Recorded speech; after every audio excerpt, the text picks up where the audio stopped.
Gaur Bilbon aurkitzen gara. Bilbon aire kalitate eskazena dauen lekuetariko baten. Ganera, Euskal Herriko enpresa kutsakorrenen artien, euretariko batzuk hemen Bizkaian daukaguz. Larrialdi klimatikoa errealitate bata, hori inok ez dau eztabaidatzen. Gauzie da, horreri aurre hitzeko zen neurri jartzen dugun mahai gainean.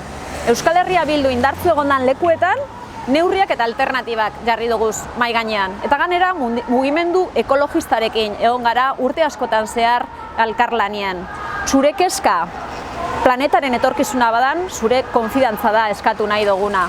Madriletik arlo ezberdinetan lan egin nahi dugu. Alde batetik, fokoa jarriko dugu enpresa kutsakorrenen gainean. Ganera, enplegu berdea sustatu nahi dugu, ekonomia zirkularra sustatu nahi dugu, eta eredu energetiko 100% berriztatzaileak sustatu nahi duguz. Eta horrez gain, kontsumorako iturak be aldatu behar duguz. Kontsumo eredu jasangarriagoak bultzatu behar duguz. Horretarako danatarako Euskal Herria Bildu indartzu bat behar dugu. Ezker soberanista indartzu bat behar dugu Madrilen. Planetaren alde lan egiteko.